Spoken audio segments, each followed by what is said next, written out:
Next आ जाती है height gauge.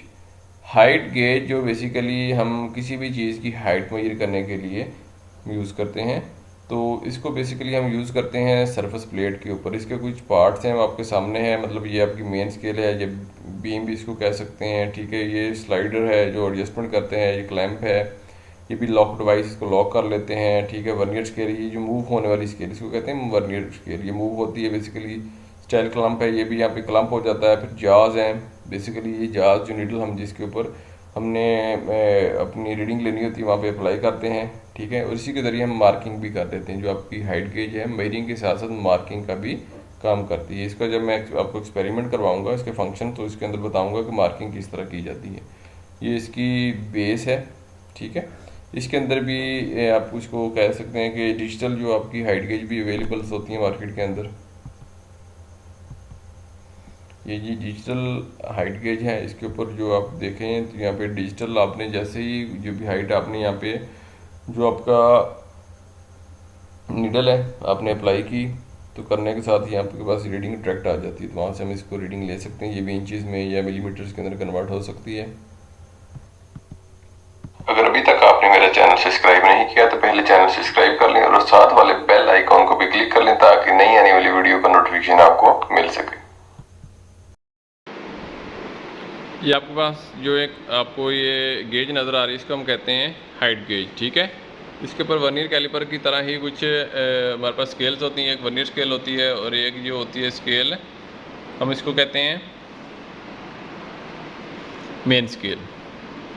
अब यहाँ पे इसको मूवमेंट देख सकते हैं इजीली। मूवमेंट देने के साथ इसके साथ एक एज लगा होता है। एज बेसिकली आपकी डिमेंशन लेने के लिए और दूसरा मार्किंग करने के लिए यूज़ किया जाता है।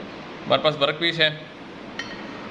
वर्क पीस के ऊपर हमने क्या करना है, इसके ऊपर हमने जो फर्स्ट पे आपका स्टेप है उस स्टेप के ऊपर हमने इसको यहाँ पे रीडिंग ले लेनी है।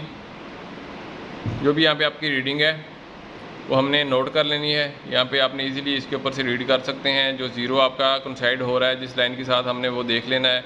रीडिंग लेने के बाद जो आप नोट कर लें अपने पास, दोबारा हमने क्या करना है सेकंड स्टेप पे जो यहाँ पे आपका मेजर डाया जो आपका है मेन डाया जहाँ पे स्टार्ट हो रहा है वहाँ पे हमने इसको मार्क कर लेना है। मार्क करने के बाद हमने रीडिंग ले लेनी। तो हमने क्या करना है टोटल में से ये आप माइनस करेंगे तो हमारे पास जो ये लेंथ है आ जाएगी 2L वाली आपके पास लेंथ आ जाएगी। अच्छा, इसके अलावा एक और काम होता है इसका जिसको हम कहते हैं जी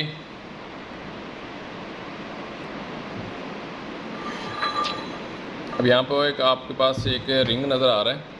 अब रिंग के ऊपर मैंने क्या करना है इसके ऊपर मार्किंग करनी है, ठीक है। मार्किंग करने के लिए क्या करूँगा तो मैं यहाँ पे देखें, ये देखें इसके साथ मैंने इसके साथ लगाने के बाद मूव कर रहा हूँ अपने रिंग को।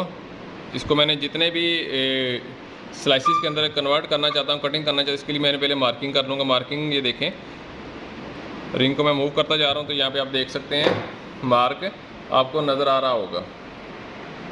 ये ऊपर लाइन मार्किंग आ रही है। तो इसका जो एज होता है ये कार्बाइड का होता है, ये वाला एज कार्बाइड का होता है। ये बेसिकली मार्क करने के लिए यूज़ किया जाता है, ठीक है।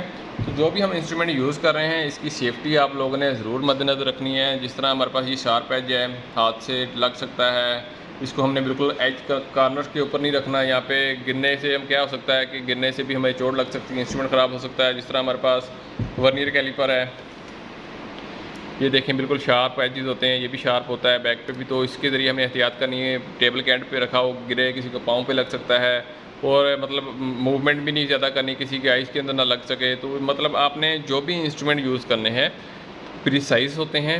एक तो आपने इसकी एक्यूरेसी और प्रिसाइज जो रहता है, अगर एक दफ़ा गिर गया तो ये ख़राब हो जाएगा, कॉस्टली होते हैं बहुत ज़्यादा। दूसरा आपने हेल्थ के हवाले से, अपनी सेफ्टी के हवाले से अपने जो भी आप student Please support me with subscribe my YouTube channel, also like and share my video. हैं कुलीग्स हैं तो उनको भी आपने कोशिश करना है कि बचाना है, चोट ना लगे। अगर आप देखते हैं तो कोई इंस्ट्रूमेंट गिरने वाला है तो आपने प्रॉपर इसकी हैंडलिंग प्रॉपर करनी है, ठीक है। शरारत नहीं करनी, इसके ज़रिए आपने किसी चीज़ पे चोट लगाने की कोशिश नहीं करनी। तो ये इसको बहुत ज़्यादा प्रीसाइज होते हैं इंस्ट्रूमेंट, आपने इसको आपने इस हिसाब से यूज़ करना है।